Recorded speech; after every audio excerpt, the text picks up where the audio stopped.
नमस्कार मित्रांनो, स्वागत आहे तुमचं आमच्या यूट्यूबच्या चॅनलमध्ये. व्हिडिओ बघण्या अगोदर आमच्या चॅनलला सबस्क्राईबर आणि लाईक बेल आयकॉन दाबा.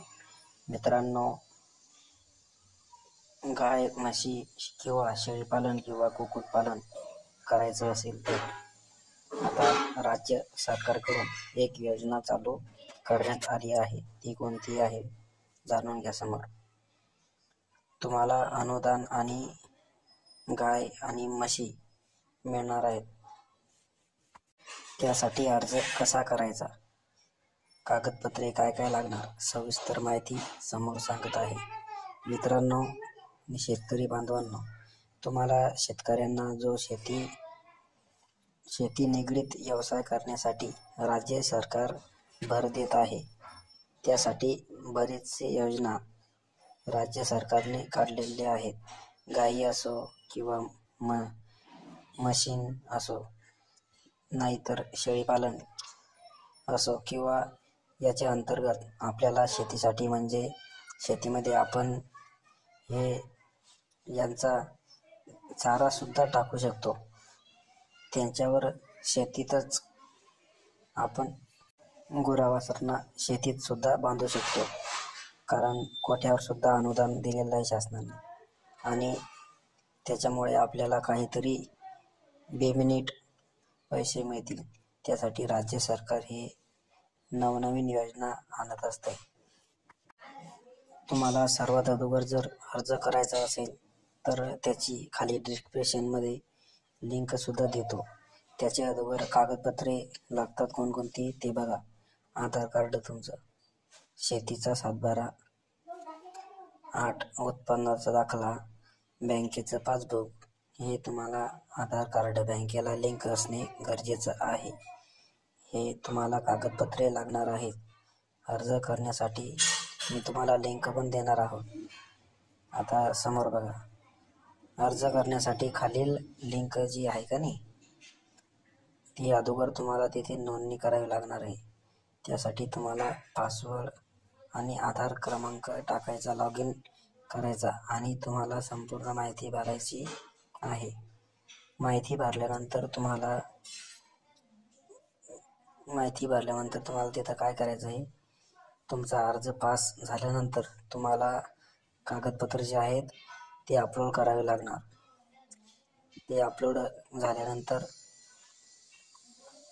तुम्हाला तुमची प्रक्रिया पूर्ण झाल्यावर तुम्हाला गाई म्हशी किंवा शेळी पालन कुक्कुटपालन मिळणार.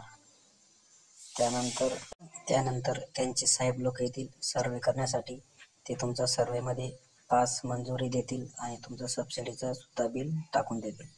आता बघा मित्रांनो, शेतीसाठी निविष्ठा व्यक्तींची सामाजिक प्रतिष्ठा व कौटुंबिक एकनिष्ठा निर्माण करून ग्रामीण अर्थचक्राला गतिमान करण्यासाठी व्यवसाय म्हणजे पशुसंवर्धनाचा व्यवसाय आहे.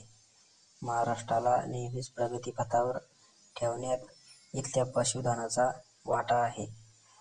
त्यामुळे शासनाने पशुधनाच्या संगोपन, संवर्धन आणि विकासाची जबाबदारी सांभाळत प्रगत व उत्पन्न महाराष्ट्राच्या विकासामध्ये योगदान देण्यात पशुसंवर्धन व दुग्ध व्यवसाय विकास विभागही नेहमीच अग्रेसर राहिला आहे.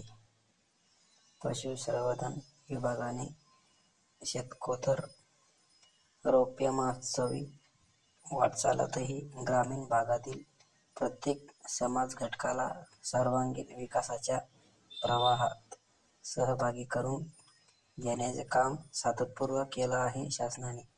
पशुसंवर्धन विभागाच्या विविध योजनांमुळे आज ग्रामीण भागात विकास आणि प्रगतीचे वारे वेगाने वाहू लागतात. धवल क्रांतीच्या माध्यमातून विविध योजना, संशोधन व पशुसंवर्धनविषयक उपक्रमांच्या अंमलबजावणीतून ग्रामीण महाराष्ट्राचे अर्थचक्र आणि गतिमान करण्यासाठी पशुसंवर्धन विभागाच्या विविध उपक्रम व योजनांच्या माध्यमातून कार्यरत व कटिबद्ध राहिला आहे. पशुजन्य उत्पादनाच्या निर्मिती राज्यास अव्वल क्रमांकित करणे, पशुसंवर्धनविषयक जास्तीत जास्त उद्योग व स्वयंरोजगाराच्या संधी निर्माण करून दिलेल्या आहेत. संख्यात्मक पशुधनापेक्षा गुणात्मक पशुधनाच्या वृद्धीस चालना देणे व सुगंध अभिनव तंत्रज्ञानाच्या माध्यमातून आधुनिक पशुपालनाची व्यापकता राज्यभर वाढवण्यासाठी दृष्टीने पशुसंवर्धन विभाग कटिबद्ध राहील. या प्रवासात राज्यातील पशुपालक शेतकरी बांधवांसाठी साथ निश्चितच सरकारची मोलाची ठरेल. धन्यवाद. आमचा व्हिडिओ आवडल्यास आमच्या चॅनलला लाईक करा. धन्यवाद.